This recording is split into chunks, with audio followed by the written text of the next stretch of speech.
I'm going to be going over Matt Fraction and Kelly Sue DeConnick. Where have they gone? I don't know. But it's kind of interesting because this is an example of how things work, not just in comics. This is how things work everywhere. With the ideologically driven world that we are rolling into, this is how it works. I've got a theory for it. So let me get through this first. Here we go. Thrilling Comics issue number 1 is on Indiegogo right now. Check it out. Help it. It's already funded. You're going to get the comic book, but if you'd like to read my Silver Streak story and Chuck Dixon's Cat in Black story, check it out here. Fatal's on Indiegogo. Fantastic book, fantastic campaign. We're less than $200 away from 92,000. Help us get there. And last but not least, Downcast issue number 1 is coming out through Alterna Comics. Here it is. Homepage, new releases, and there's more Downcast to come. I'm really excited to show you guys what's coming up. Matt Fraction. This is interesting because this is some kind of web interview that's supposed to look like some late night talk show. I don't know where this came from, but I want to show you this little clip because I find it quite interesting. Let me turn up the volume. Here we go. Out of the swamp. So wait, so you were mean to comic books on the internet when there were only like 30 people on the internet? Yeah, but the other 29 people all worked in comics. So do you work with people that you wrote about? Yeah, I spent the first half of my career having to apologize for the last half of a couple other people's careers, yeah. So yeah, he started out in comics by being on the internet and critiquing and mocking, making fun of in funny ways, he says, comics that existed at the time.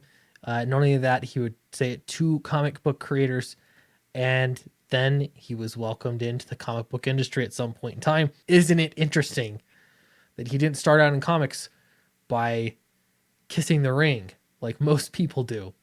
You know, you create a review site and you don't review comic books, you butt kiss so that you can get into comic books. Isn't it interesting? Matt Fraction, though, did not get into comics because of his critiques of comics. I don't believe that's the case.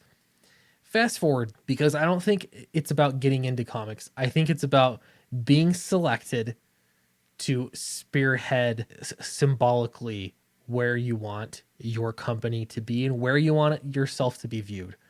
Here's my theory. I've noticed this quite a bit. people around me. In a corporation, in a institution, in maybe a comic book publisher, you'll have the general people that are around, and they are deathly afraid of being labeled as bad people or as racist or as all the terrible things that can be out there that activists purposely want you to be afraid of. Okay, so this is the broth that makes up the soup of institutions, publishers, corporations, so forth, so forth. They're people that just want to get by, who are very afraid of being labeled in a bad way. So what do? They turn and they try to make figureheads out of more ideologically pure people. Those people in comics are people like Matt Fraction and Kelly Sue DeConnick, among probably a few others.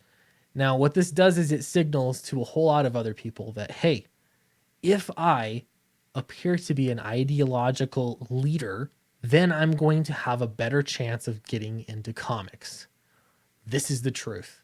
It works the same too. I'm going to get that promotion if I try to be an ideological purist. This happens everywhere. If you think that this is the lay of the land, this is the game to be played, how do you get to the head? This is how you get to the head. I could make the case that Matt Fraction and Kelly Sue DeConnick, I keep mixing her name up, that they are overrated as writers, that they've been given, heaped upon a lot of praise that isn't really justified by their works. That is all up to your opinion, though. So I'm not going to go there. What I do want to do, though, is show you some of this interview. This is the most recent interview that I can find anywhere, which is shocking. This is in 2019. And the first issue that gets addressed right off the bat is ideology. No, it's not all the comic books that they've written. It's not their careers. It's not their place in the industry. It is ideology. It is because they are viewed as the ideological leaders in this existing institution. Almost every move you make is with consciousness towards feminism and working in comics. I read somewhere everything from including Sue into your name, and then the sexy leg lamp thing for the Bechdel test. And I was wondering if you could talk a little bit about why that's important. Yeah, right. Yeah. Why is that important to make feminism part of everything that you do in comics, everything that you write? Why is that important? That even took Kelly Sue DeConnick aback. You just see her face, and as she continues, she is still caught off guard. She's off balance, because that seems like a crazy question, doesn't it? That is the one thing that you're known for rather than what you've written. It's your ideology.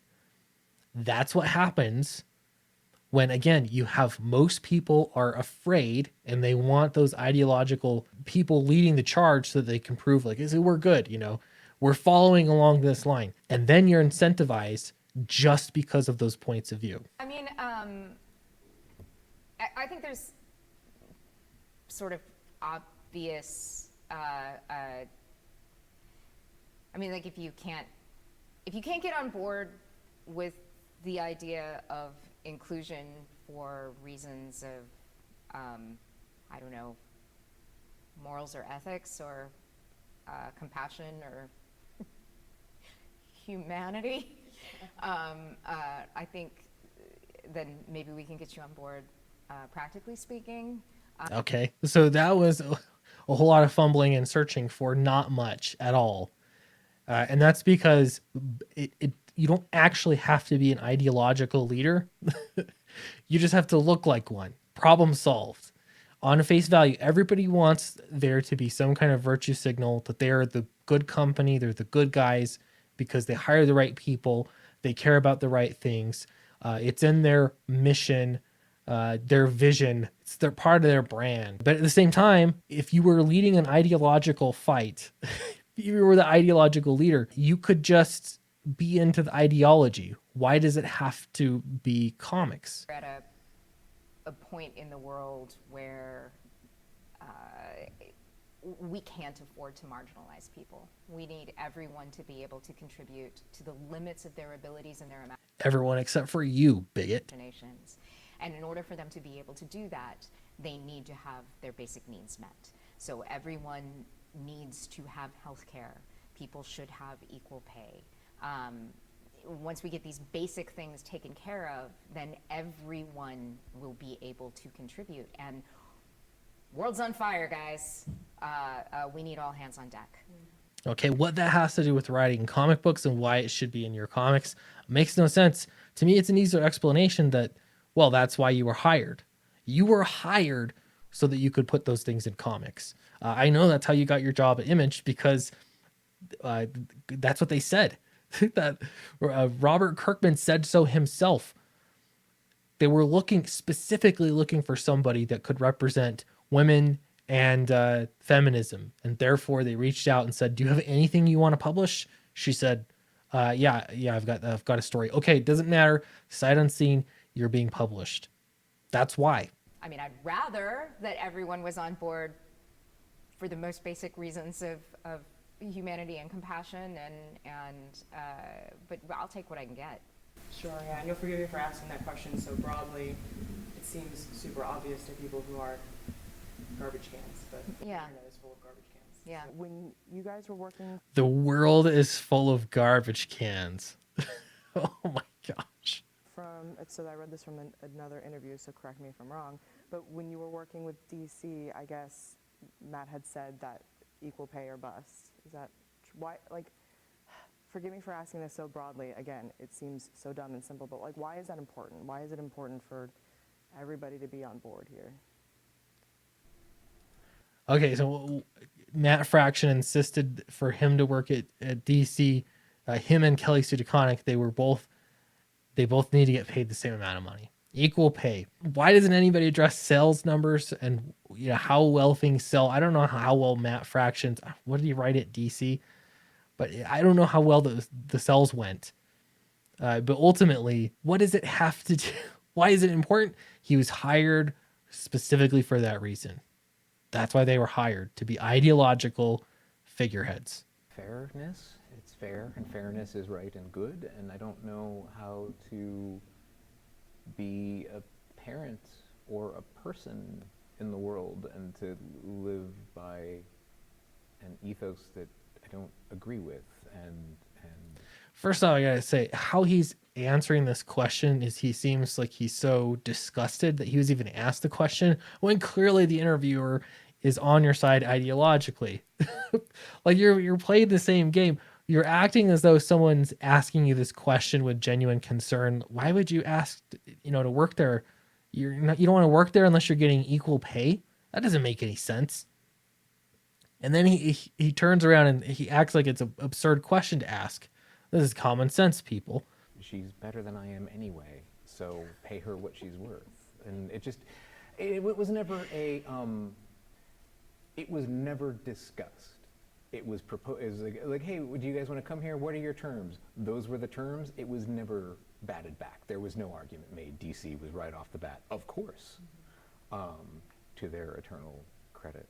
To their eternal credit, DC had to said, of course. That's the test that you're going to be presented with time and time again. You have to pass that test. Otherwise, you're going to be in big trouble. I don't know what's the big downside. Just publish comic books. Why hire people based off of this? Now, Matt Fraction and Kelly Sue DeConnick may be your favorite writers. Maybe they're fantastic writers. Okay, but that is still beside the point. They're not being hired for writing. They're being hired because the people in the middle, that broth of the soup, all of those regular Joes working at the company that just want to get along, they need to look good. They need to make a statement. And who can make a statement? They will hire people to make that statement for them. Again, it doesn't have to do with race, skin color, gender. None of that matters. It's about ideology. That is the number one important thing. Anyway, thank you for watching the video. Appreciate it. Let me know what you think in the comments below, and I will see you in the next video.